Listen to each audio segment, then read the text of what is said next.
Welcome to the Rotary Club of Hudson. My name is Evan McCauley, president of the club, and we are thrilled to have you joining us today.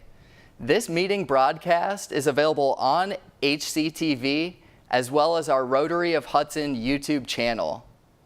Our club meets weekly at Laurel Lake for breakfast on Wednesday mornings from 7:15 to 8:30 a.m. Come out and join us for a meeting. We'd love to have you as a guest. To learn more about Rotary, our club, and the impact that we are having on the local community and world, please visit rotaryhudson.org. Enjoy the meeting today and be the inspiration.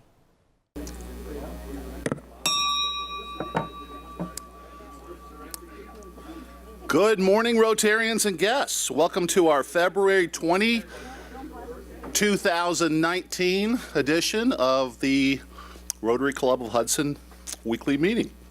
I'm Tom Tobin. I'm substituting for Ron Strobel as our Sergeant of Arms today. May I call Kelly Brennan up to give us our invocation?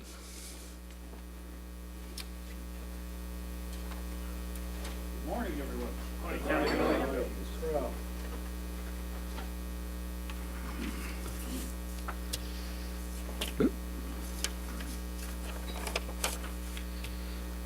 All bow your heads.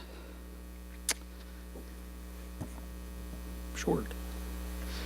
May you have enough happiness to keep you sweet, enough trials to keep you strong, enough sorrow to keep you human, enough hope to keep you happy, enough failure to keep you humble, enough success to keep you eager, enough friends to give you comfort, enough faith and courage in yourself to banish sadness, enough wealth to meet your needs, and one thing more, enough determination to make each day a more wonderful day than the one you had before. Amen. Amen. Kelly, that was a good one. How about Doug McDowell? Will you lead us in the pledge and the four-way test? Join me in the pledge. I pledge allegiance to the flag of the United States of America and to the republic for which it stands, one nation, under God, indivisible, with liberty and justice for all. And the four-way test.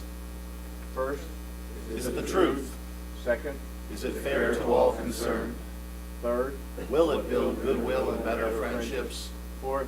Will it be beneficial to all concerned? All right, and Chris Barker, you got a good song for us this morning? Yes, we were going to sing "Take Me Out to the Ball Game," but people requested "Let It Snow." So let's take a look. Let it sleet. Okay, sometimes we have to take a look at the verses to see, just how X-rated it gets. I think we can say this today. Okay, everyone, please join me. When outside is frightful, but the fire is so delightful. And since we've no place to go, let it snow, let it snow, let it snow. And it doesn't show signs of stopping. And I brought some corn for popping. The lights are turning down low. Let it snow, let it snow, let it snow. When we finally kiss goodnight, how I'll hate going out in the storm. But if you really hold me tight, all the way home I'll be warm. And the fire is slowly dying, and my dear, we're still goodbying. But as long as you love me so, let it snow, let it snow, let it snow. Good job, good job. All right. And Chris, do you have our guests? I do have. Would you please I'd be happy. acknowledge our guests? Okay, I know we have a lot of guests with us today. I'm just going to introduce the guest that I don't believe is speaking today. I'm sorry if I have it all wrong. But Don Husett, if you could please wave, stand up so we can give you a warm Rotary welcome. Good morning, Don. Thank you very much. And then I have a bonus today. First National Bank, we sponsor Music of the Western Reserve, and I have 2 free tickets here for March 3rd. It's Mozart in Paris. So if anyone would like to attend, it's at Christ Church Episcopal. Whoever raises their hand first gets 2 tickets. Anyone interested? Hot tickets, folks, hot tickets. Come on. All right, there we go. Richard Nebbiolo. Boy, good thing you're quick there, Richard. Yeah. All right. Okay, and Evan, would you please come up and demonstrate some leadership? Thank you. I'll try, that's for sure. Thank you, Tom, for stepping up this morning. And good morning, fellow Rotarians. How is everyone? I heard some rumbles like, you know what?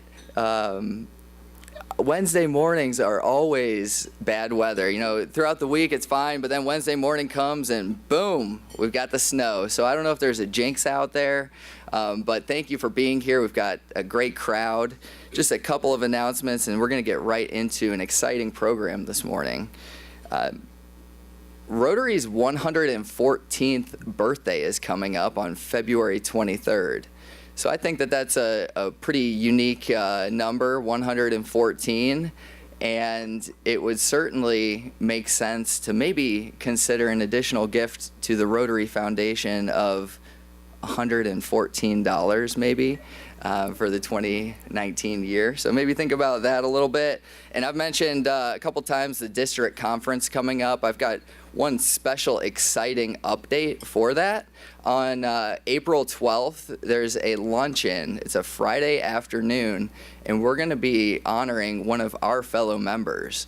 Joe Zapatowski is our Rotary veteran here with coming up on 55 years of Rotary experience. And I think it'd be a great idea if we can fill up a table and support our longtime Rotary guy, Joe Zapatowski.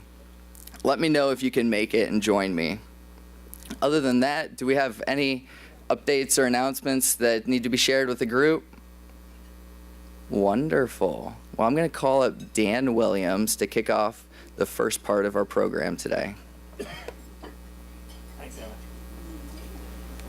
Good morning, Rotarians. This morning, we have a 2-phase program. The first part are some of the city people.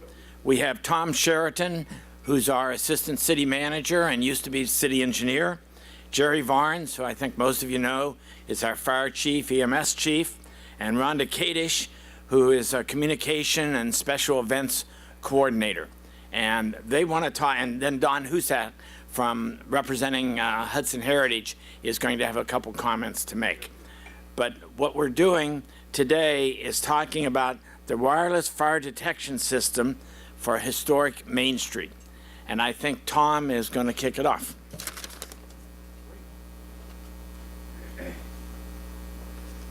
Thank you, Dr. Williams. Good morning, everybody. Good morning. We're here today mainly to get everyone involved in the downtown North Main Street. Something that's near and dear to all of our hearts, I think, in Hudson is our historical North Main Street. And a few years ago, it came to our attention that some of the structures along this corridor of North Main do not have proper fire protection because they were grandfathered. They're over 100 years old.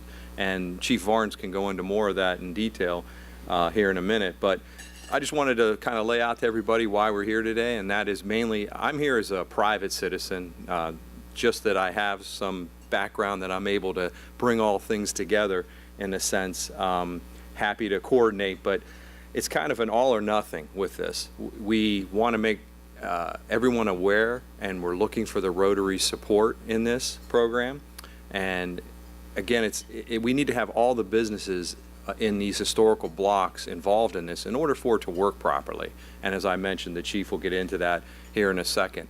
But again, I wanted to thank everyone on behalf of myself, Rhonda Kadish, Jerry Varnes, and Don Husat with HHA. Inga couldn't make it yet this morning, so but long story short, I'll turn it over to Jerry, and he'll give you guys some of the background on what we're doing, and then Rhonda and I will pass out some of these brochures to everyone. So thank you. Good morning, everyone. Just a little bit of background here. This whole idea started 3 or 4 years ago.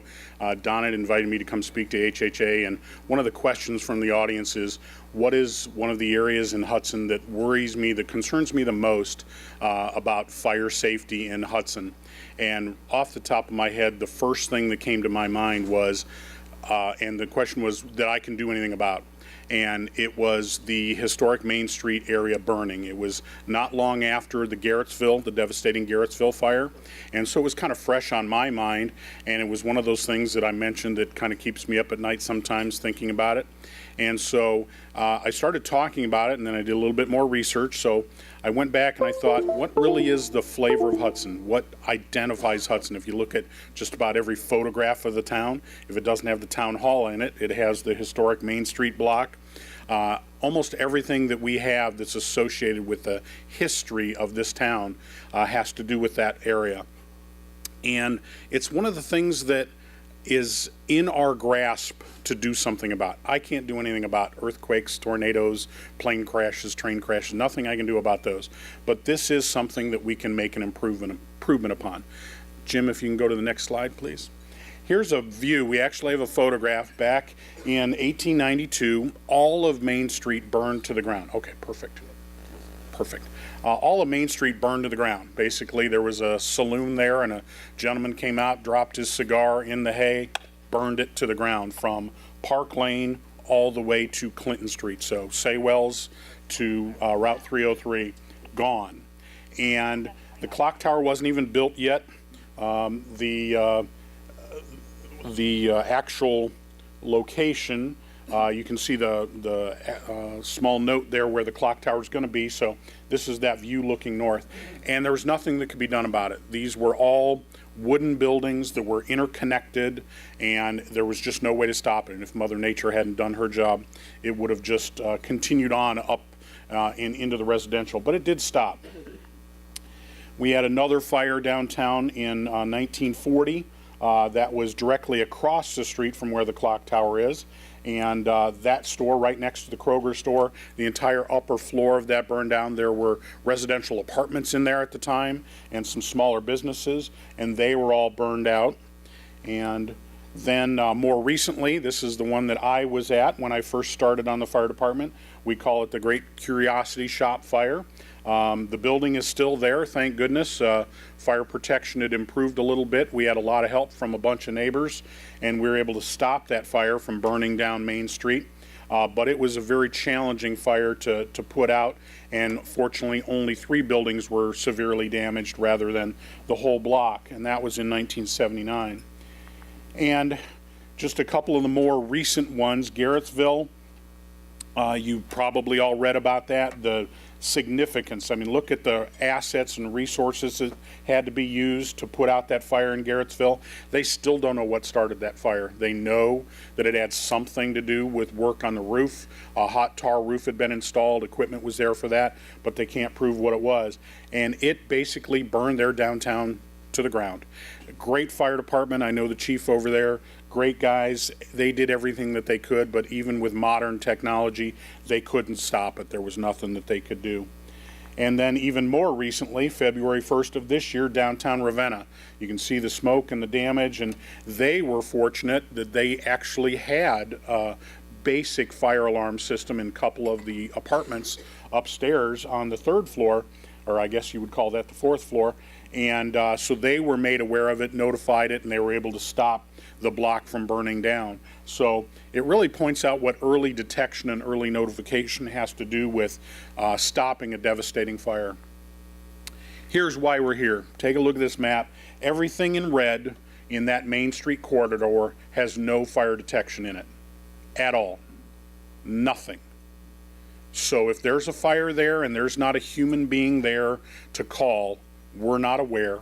It gets bigger, it burns into the next building, and it just goes. By the time we get the call, it's too late. No matter how good I might think I am, we can't stop that. It's just going to be an impossibility. There are a few businesses, primarily the restaurants, are required to have some form of detection. They all have a hood system in the kitchen. Some of the bigger buildings have individual smoke detectors that people have put in, but they're not connected to anything. They ring in the building. If, again, a person's not there, we don't get the call. So the vast majority of those 25 structures are completely unprotected. 78 different accounts, so think of the number of businesses that would be devastated, and then think about what that would do to downtown Hudson if that was gone. The problem is, I can't go in and say, Jerry Varnes, fire chief, mandates that you put in a fire detection system. Wish I could, but I can't. You can't put it in 3 of the spaces and leave the one on the other end unprotected. It has to be an all or nothing kind of a deal. Because if you don't, and it starts in the building without it, by the time it jumps to a building with a detector, it's too late. All of these buildings, almost all these buildings, are interconnected. They call them a party wall. They share a wall. There are penetrations for electrical and water pipes, and in some instances heat pipes go between the different buildings, and all of those penetrations are places that fire can go through. Many of them share the same, there's a term for that kind of a design, they share a cockloft attic, and so many of the buildings are interconnected via an attic, so if you have a fire up there, it just races 3-4 buildings, off it goes. So it's a very risky proposition to have a fire in one of those buildings. And so when I was asked at the meeting, what can we do about it, started giving some thought to it. I proposed to HHA, since that's their mandate, is to help with historic preservation, is let's look into this and see what we can do. And so Don and Inga and their group have graciously decided to kind of partner up and say, let's do something about this. And so we started looking into the situation and discovered that there's a little technology that's come about just in the last year that opens up a new opportunity. Before, you had to have a fire alarm system, wires everywhere, very cost prohibitive to go building to building, getting into buildings that currently are operational. How do you stop a business from running while you're running the wires and tearing through walls and everything? So they've improved that a lot, and there is a chance that that is a way to go. But another opportunity that has come up is the wireless option. They now, different manufacturers, make an all wireless system that you have the box, it sends the signal, and all of those detectors, pull stations, notifiers, everything use Bluetooth technology to send that signal to that alarm panel so you don't have to run wires through walls. So that opens up an interesting opportunity. But remember, it has to be 100%. If you have one gap, one building in there, that wireless signal can't get further down the line. It depends on being able to progress that signal down the line so you can share these big controller units, because it's not cost effective to have one big controller in each building. You can put one controller in 6 different buildings and they can all talk to each other. So those are the different options we're looking into. We've had a quote from one of the latest wireless vendors. It's quite a costly quote. We're getting some quotes from some more traditional vendors to see what can they do. Can they hide wires? Can they do a kind of a shared system where it's some wireless and some wires? Maybe if all the wires are in the basement or the attic and we don't have to put wires on the main floors. Are there ways to get around this? So we're still at that infant stage of this project, trying to figure out what are the best options. But we figure the best thing is kind of start a whistle-stop tour, go around to the major groups in town, identify what's going on, and see if we can garner some support, because this is going to need support. It can't be a city project. This is private property. So we can't come in and say, oh, we're going to spend tax dollars and force these business owners to let us come in and put an alarm system in because it's in the best interest of Hudson. So we have to have the building owners. We have to have the business owners.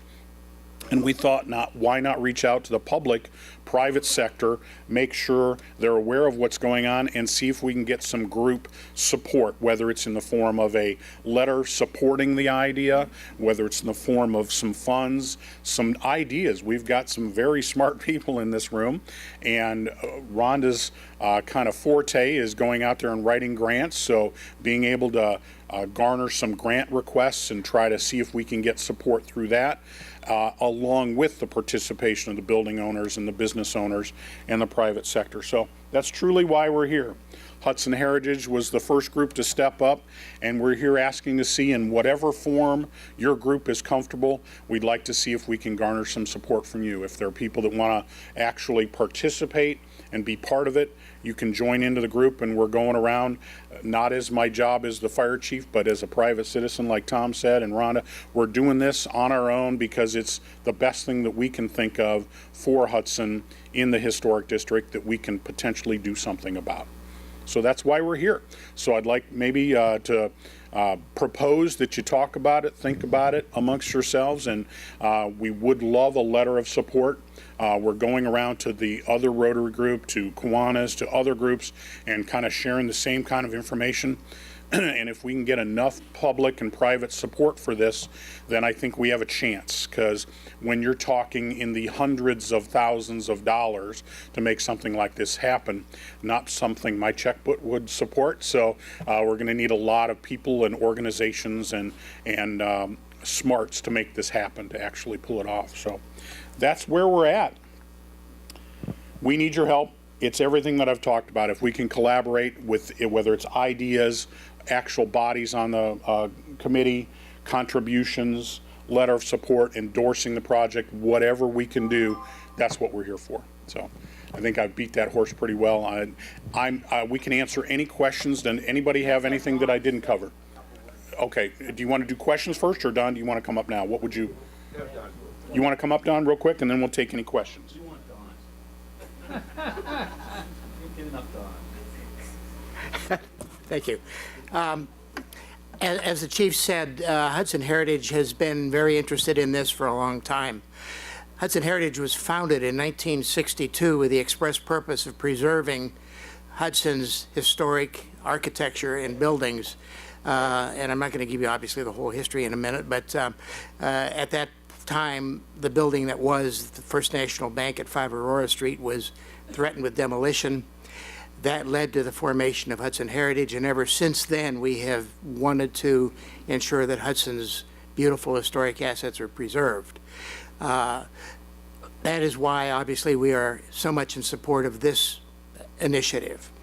We have met with Chief, with Tom, and we have discussed fundraising initiatives that we would like to get started on as well.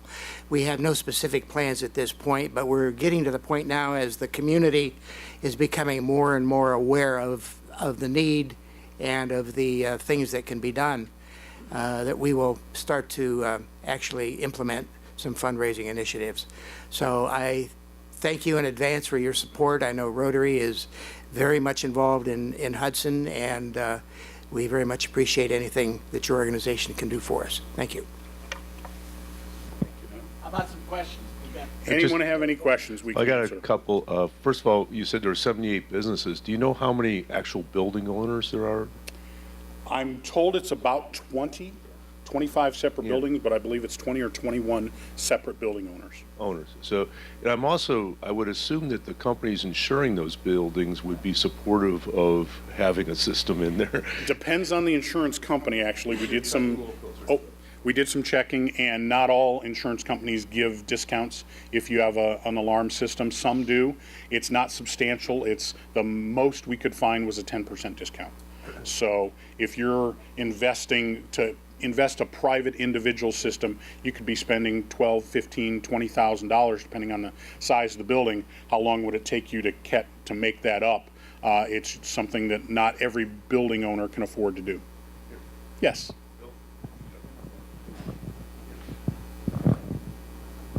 Thank you, Chief.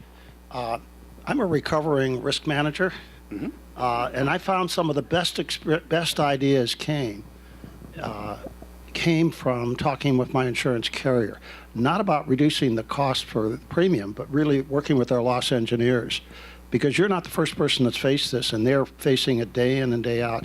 Have you ever had any conversations with the major insurance companies that could help out on something like this? Not with that question in mind, no. I think it's a great idea that we can reach out to some of the major players. If we happen to have a couple of them headquartered here in Hudson that we can reach out to and find out if they have some ideas, assets, thoughts in mind that could help us down the road. I think it's a great idea. Particularly with regard to their loss engineers, because this is what they're charged in doing. And they very often volunteer all kinds of effort to make that happen. Perfect idea. Good luck with it. We'll add it to the mix. Thank you. Thank you. I do like the idea of getting the 20 building owners together first and figuring out what they would like to do. And we absolutely think that's a critical part of this. If we don't get 100% support from the building owners, it can't go anywhere because they have to give us permission to go onto their property. Exactly. And then from there, the business owners, they have to be willing to let us come in, not us, I'm saying us, let the contractor come in and install the system. And it's a disruption in their business. So there's a lot of people that have to come together. I would say that our town is lucky that that happens more often than not, but it doesn't happen 100% that you can get 20 separate individuals and then 78 separate businesses to agree that, oh yeah, we're going to invest this much money in economic times. Can everybody afford to do it? And what makes one person say, I'm not going to do it? Well, if they're going to do it, why should I?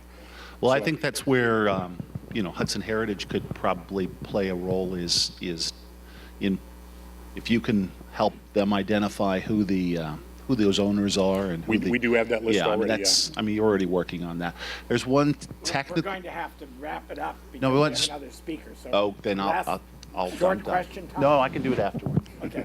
These guys will stick around afterwards if you have questions, and I'd like to thank them for their participation today. Thank you, everyone.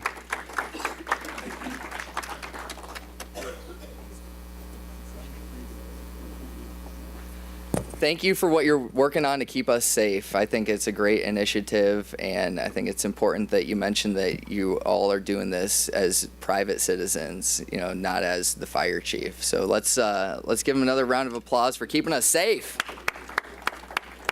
And we're going to continue with our entrepreneurship series this morning. And to kick us off and introduce our guest speaker, Dave Basil is going to come forward.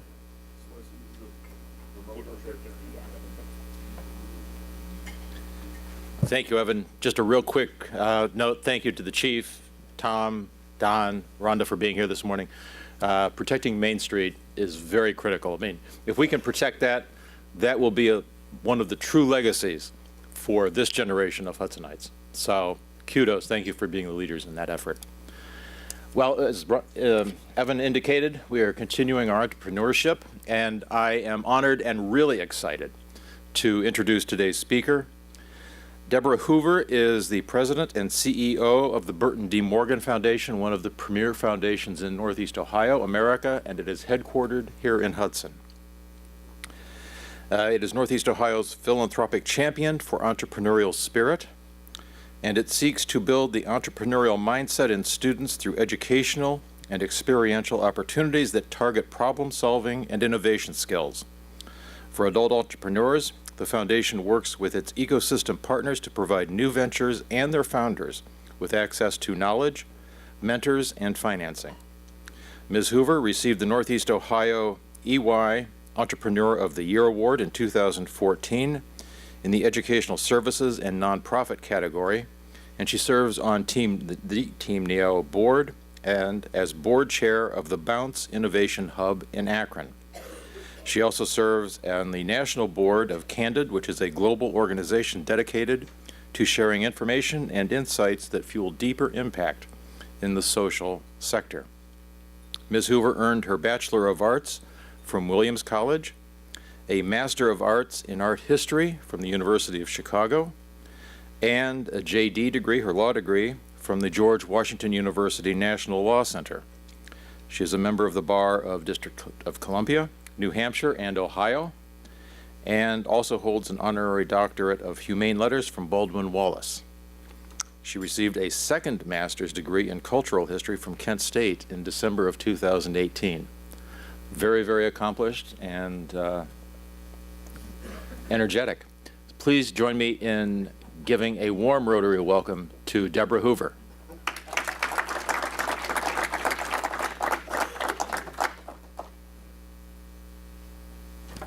Thank you so much for that very kind introduction this morning. I'm really honored to be here with all of you to continue your entrepreneurship series, because as you know, it's something I really, really like to talk about. So we'll dive in. I'm going to say I was probably a little overzealous when I put the slide deck together, so I may have to run through some of the slides pretty quickly, but we'll get through it because I want to tell you the story. So, as you know, Burton D. Morgan Foundation celebrated its 50th anniversary in 2017. This is a great legacy for Burt Morgan, who had a vision for entrepreneurs and for our region to be a real center, a real hub of entrepreneurial activity. And I hope that the foundation is helping to make that happen. So this happened in November of 2017. That was the actual month that the foundation was born. And so one night, November 2017, we illuminated Terminal Tower in the logo colors of the foundation. So it was a really cool night and very, very fun to see. I wish I could say I took that photograph, but I didn't. Our photographer did. So the foundation never likes to stand still. So starting at the beginning of 2018, we started taking a deep look at ourselves and just figuring out what do we want to do, for this next decade that we're entering. So we worked all of last year on putting together a new strategic framework. And so we really articulated very clearly, I think, where our three main buckets of work are. And so those, of course, are in the grant-making area, putting resources out into the community, into the ecosystem. Around knowledge sharing, because I think the foundation is pulling together a great body of knowledge around entrepreneurship and entrepreneurship education, and it doesn't do much good if it just stays in the walls of our building here in Hudson. We need to be out there sharing it, so we're working very hard at that. And then, of course, all of that work pours into the area of ecosystem building, and we very much consider ourselves to be ecosystem builders. And I want to say a few words about that. I think we've thought of ourselves as ecosystem builders for a long time, but I don't think we really identified with another, an outside group of people who do this work every single day. So we joined a movement that's being put forth by the Ewing Marion Kauffman Foundation in Kansas City, which of course is the giant entrepreneurship funder in our nation. So they've really started a movement around the whole field of ecosystem building and pulling together professionals who come from all different walks of life who are doing this ecosystem building work out in their communities. And they may be lawyers, they may be entrepreneurs, they may be people with established businesses, they may be community leaders, people in government. They come from many different professions, but they have a mindset that they're out there pulling together the pieces of the entrepreneurial ecosystem and building support systems for those bold entrepreneurs who are working in our communities to start ventures. So I want to say that Morgan Foundation and many of our colleagues are part of this movement, and it's really exciting to see this happening. So in that vein, part of that group are philanthropists, people who are working at foundations and corporate giving programs who are coming together now to talk about what it means to be a philanthropist working on entrepreneurial ecosystems. So we've now got 44 national members, and we get together once a year in various cities in the country just to talk about the commonalities of our work and figuring out how we can do this work better and how we can measure the work that we do. So Morgan Foundation just joined the leadership committee of this group, so I'm going to be really excited to see where all of this leads. We'll be meeting in Detroit in April. So I'm going to do just a little bit of a deep dive into the three areas of support that we provide for young entrepreneurs, collegiate entrepreneurs, and then adult entrepreneurs. So I'm going to try to highlight for you what each one of those ecosystems looks like, and then how those ecosystems all fit together. So in the youth area, you might not think about work in the youth area as being part of an ecosystem, but Northeast Ohio has really developed this work in a way so that it is, in fact, an ecosystem around youth entrepreneurship programs. And we've really become a national model. The Mott Foundation from Michigan actually has 2 people now working in Northeast Ohio to study what we're doing here and then take those practices back to Michigan so that they can replicate them there. So one of the main drivers of this work is the Young Entrepreneur Institute, and I think you've all had Greg Malkin here to talk to you maybe a few years ago about the work that he's doing. So he has a team of people there. Morgan Foundation is a major funder of that work, and together we work on a number of initiatives that are helping to introduce children to the entrepreneurial mindset. So one of the main things that we work on together is the Inspire Conference. Anybody heard of the Inspire Conference? Yes. So the Inspire Conference started about 5 years ago, and it's really meant to help educators, so teachers in the classroom, and then people who are running entrepreneurship programs to figure out how they can better build the entrepreneurial mindset in their students. So we're not talking about making every little child an entrepreneur. It's great if they want to become an entrepreneur, but we really think that they can all benefit here in the 21st century of building the entrepreneurial mindset, learning to be creative and resilient, learning how to solve problems and be flexible and work in a team. All of those skills are going to stand them in good stead wherever they end up in their careers. So the conference has grown from just a couple hundred people when we started it to, in 2018, November, we held the conference in Warrensville Heights, and it attracted more than 500 educators from across our region and then some from elsewhere as well. So we're really, really excited about that. We've decided to move the conference in 2019 to Lander Haven so it can grow. I mean, I think we're expecting probably at least 600 educators to come to the conference this November. We introduced a really interesting adaptation to all of this. We started a mini grants program. So this is funded by Morgan Foundation and EY and others to establish a fund so that teachers can apply and get up to $250 to start a project within their classrooms to help the children build the entrepreneurial mindset. So really excited about that and hope to grow that program again this year. So Greg is actually serving as a fellow for the foundation.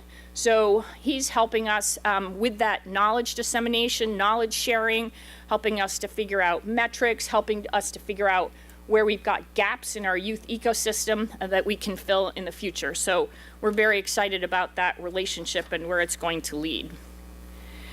So one of the main programs that we work on together is Young Entrepreneur Market. And I'm sure many of you, as you go to the Hudson Farmers Market, would have seen the kids there selling the products that they make. So this is with mentorship and supervision, that the kids are out in the community and learning how to interface with customers and how to market their products. So we're very excited about that. It's been very, very successful so far. Lemonade Day, another one you see in Hudson. You see those stands popping up during the month of May. I think we have historically declared May Lemonade Day month in the city of Hudson. So we're very honored to have that happen, and it will be continuing this spring. So save up your quarters so you can buy some lemonade in May. That Lemonade Day curriculum includes 14 lessons that culminate in the operation of the kids' stands. In 2018, Lemonade Day was working across the region in 55 different schools with about 3,000 students participating. And then across our region, historically, since 2011, that number is 15,000 children who have done this. So very, very exciting. And then junior achievement, also operating in Hudson.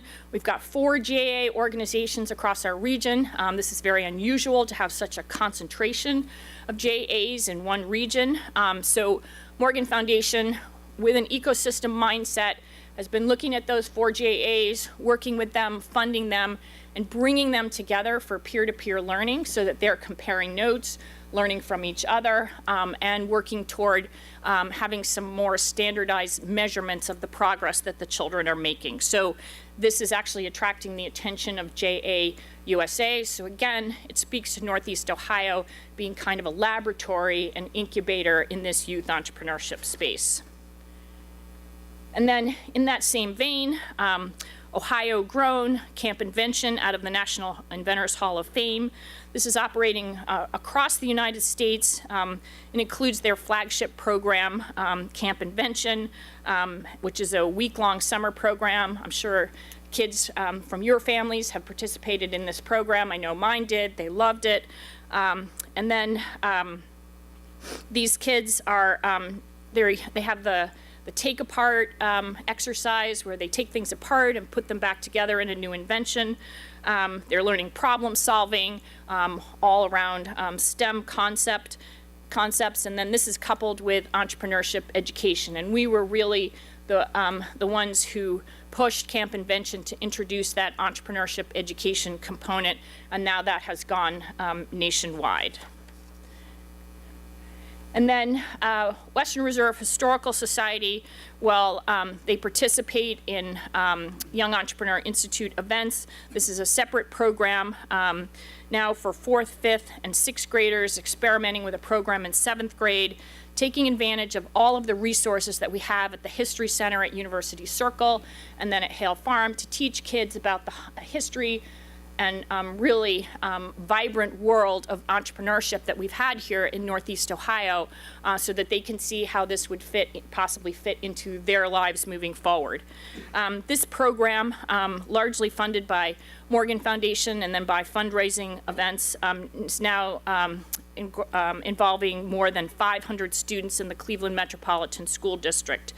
It's really part of the Cleveland Plan for the improvement of the Cleveland school system, and it has been shown through testing that students who have participated in this program are actually performing extremely well on their standardized testing, especially in their social studies area. So there's been, the test scores are bearing out the effectiveness of this program. So we'll now move into the collegiate area. Again, Northeast Ohio is recognized for the strength of the ecosystem that has been built around the higher education entrepreneurship programs in our region. One of those is the NEO LaunchNet program. And this is a program that Morgan Foundation helped to start, first on 4 campuses, Baldwin Wallace, Case Western, Kent State, and Lorain County Community College. And then in this last year, we've added John Carroll University as the 5th school. So this is an experiential entrepreneurship program, so not part of the curriculum, not taking place in the classroom, no grades for this. Again, it's really about helping students to enhance their overall educational experience, but they are starting real ventures. Since 2011, when the program started, 3,500 ventures started and almost 4,600 participants in the program. So it's a key part of our collegiate ecosystem and really demonstrates the effectiveness of that connectivity because all these schools, again, are participating in peer-to-peer learning. So anybody here visited ThinkBox at Case Western? Anybody seen the makerspace there? It's pretty exciting. I encourage you to go if you get the chance. They do provide tours, so absolutely an enormous space on 7 floors. So it's makerspace, so it's got woodworking, 3D printers, laser cutters, metalworking, welding, all kinds of things. And then on the 6th floor that Morgan Foundation helped to support, there are services to help the students once they get an idea, maybe they've built a prototype, to help them develop that venture and take it to the next level.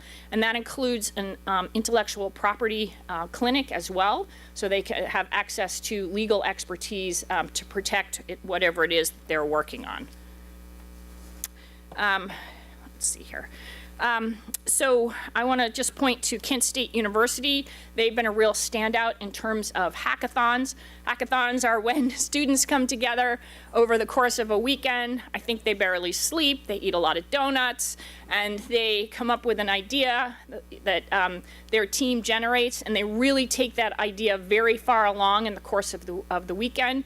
We've actually had companies start out of these events.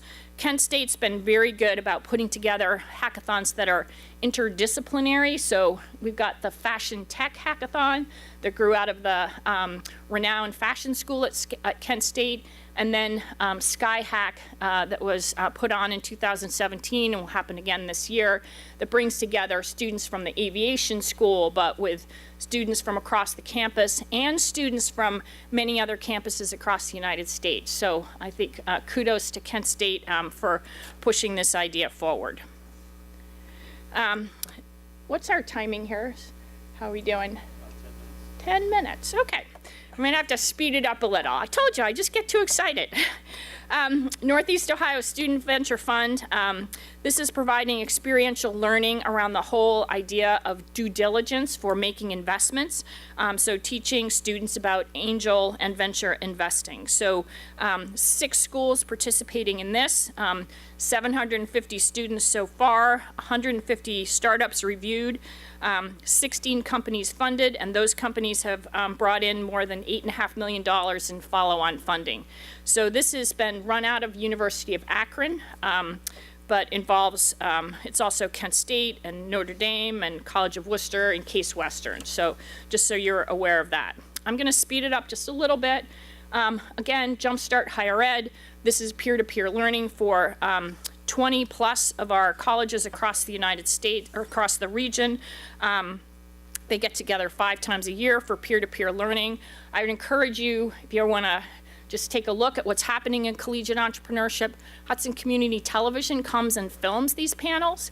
So they were just there last week. We did one on blockchain and blockland solutions and how that fits into the higher ed community. So that'll be up in another few weeks. So, but there's a whole slew of them on there to just give you a sense of what's happening.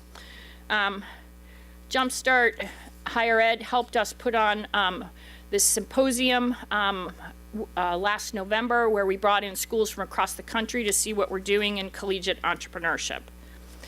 And then just a few words about the adult entrepreneurial ecosystem. We mentioned Bounce in my introduction.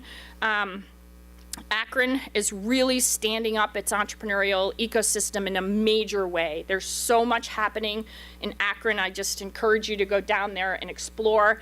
Bounce is getting ready to finish the remodel of its first floor in what was the B.F. Goodrich plant. It's going to be absolutely amazing. It's going to have a cafe, co-working space, meeting space, an esports facility for students from University of Akron. So it's really about building in space for students and people in the community to have collisions of ideas and just figure out how people can work together to build up ventures and the entrepreneurial ecosystem. So it'll be open in May, and I encourage you all to go and have a visit, have a look. I'm a little bit biased because I've been helping to make this happen, so really, really excited about that. So I said, here's some of the players in the ecosystem, but it's just really growing by leaps and bounds and just so exciting to see this happening. Out of Bounce is happening a Choose Growth Akron campaign, and that's to really highlight the stories that are coming out of Bounce and other places in the community about companies taking the steps to grow. One of the programs that is helping companies to grow is Scalerator Northeast Ohio. So this was spearheaded by Burton D. Morgan Foundation and the former Fazenmeyer Foundation. You may have read that Fazenmeyer Foundation invested almost $4 million in Morgan Foundation to help run this program over a long period of time. So this is an educational cohort-based program for companies that are poised to grow, may have barriers to growth. They're operating when they start in the $5 to $15 million revenue range. We've run 2 cohorts so far with really great results. So 2017, 2018, we're putting the final candidates in place for the 2019 program, and that'll start up in April. So we're really excited about this, and it's been a major effort for the foundation over the last few years. So again, Jumpstart, also working in the startup, scale-up space, running this very exciting event every year where we get together and celebrate and learn together as a Northeast Ohio ecosystem. I want to just put in a plug for Burton D. Morgan mentoring program run out of Jumpstart. I think we have mentors here this morning. George, yes. So we have 167 mentors in this program. They just received a $1 million grant from Burton D. Morgan Foundation to continue this program for the next 3 years. They've advised 177 companies so far, and 156 million in capital invested, and then 244 jobs created. So kudos to these mentors who apply their expertise, their time, and their guidance to help these ventures grow. I mentioned about blockchain. This is something you really ought to keep your eyes on. This whole blockchain technology movement. The Blockland Solutions Conference in early December attracted, maybe, I don't know, 1,200 people. A lot of excitement, and it's really helping to build up the ecosystem as a whole, because we're bringing in a whole lot more people to do the heavy lifting that it takes to move this forward. And then Hudson, we have our library program, and then every year we're celebrating Global Entrepreneurship Week in Hudson with lots of new partners. And so you may have read about the hackathon that happened for youth, teen pitch night, the adult pitch night. So a lot of things happening during that week in November. So look to that. We're starting to work on 2019 now. So within the foundation, we've got the Entrepreneurship Education Experiment, and we are using this as the arm to help get that research and that learning out into the world. So you'll be hearing more about that in the future. And I have a shameless plug. Next week, there's a book coming out called Community Colleges as Incubators of Innovation, and there's a chapter on our entrepreneurial ecosystem in Northeast Ohio in this book. So shortly there'll be a copy at the library, and I hope everybody has a chance to read it. So there's our team. I'm very grateful to all of them. Couldn't do this work without our wonderful team. And that's it. Almost on time.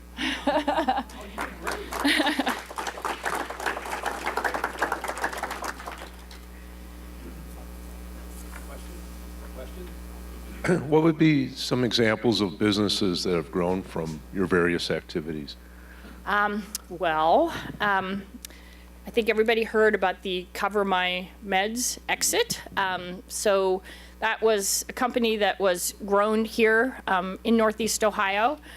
Some of the benefit came back to Northeast Ohio when they were purchased by McKesson. I mean, they're located in the Columbus area now, but a lot of benefit came back to Jumpstart because of that. So, and then we like to really focus on the companies that have kind of come through the ecosystem, so ones that have come out of collegiate programs and benefited from lots of different points in the ecosystem. So COME is one that's located in Bounce, and so it's a shared babysitting service platform. So we're watching that one and cheering for them, and hoping to see them grow. So Holmes Applesauce is another one, a young man out of Hiram College who really persevered, took his family's applesauce recipe, and is now on the shelves of many of the major grocery store chains. So.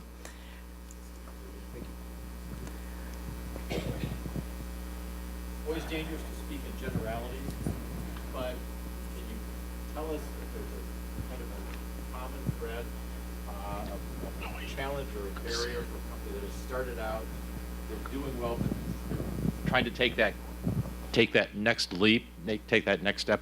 what's the typical biggest challenge that they face in that effort? Yeah, and it is very hard to generalize because they're all different, which is why we've got so many different services and experts trying to help. There's that valley of death syndrome where they get to a point and just are not able to raise the next level of capital.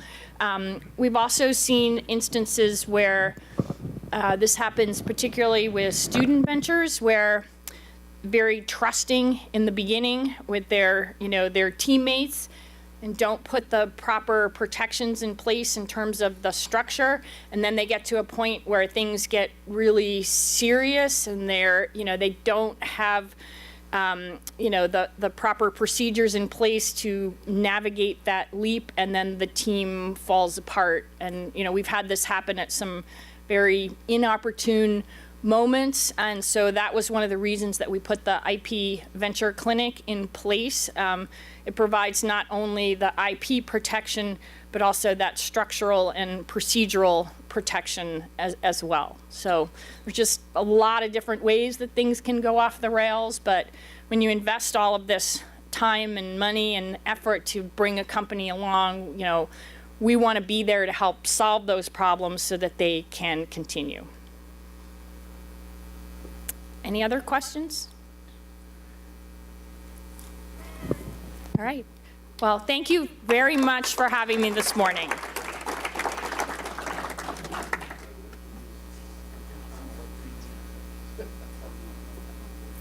Thank you, Deborah. It's amazing to hear what's going on with the foundation. I remember back when I was a little guy going on Bert Morgan's boat. So I had the experience to meet him, and I knew how much of a legend he was. So I'm sure he'd be proud of what the foundation is doing. And I think it was really important for us to learn a little bit more about the youth aspect of that, Deborah. And that's something that our club really focuses on is youth and the schools. So thank you for sharing everything that you're doing with youth entrepreneurship. So that is going to conclude our entrepreneurship series. Next week, we have a special award ceremony. I hope that you will all join us for the Jimmy Sutphin Awards. So that'll be interesting to see who's going to receive the upcoming Jimmy Sutphin Award. So come next week to find out. We're going to wrap up with Rotabuck Raffle and send you on your way. All right, the jackpot's creeping up there, $298. The payout, $12. And Rhonda, would you like to pull the winning ticket for us?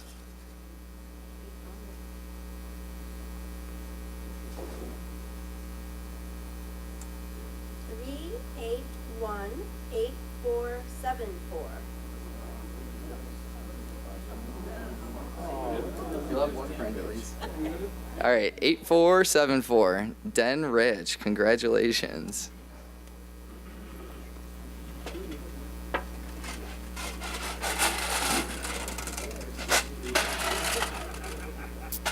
All right, so close. Thanks very much. There you go. And following our regular meeting today, our Hudson Rotary Foundation trustees are meeting and talking about ways that we can give out money and make a big impact in the community. So thank you for being here today, Jerry, Tom, Rhonda, and Don. I really appreciate that effort that you're leading, and I hope that our club can help you in those efforts too. So be safe out there.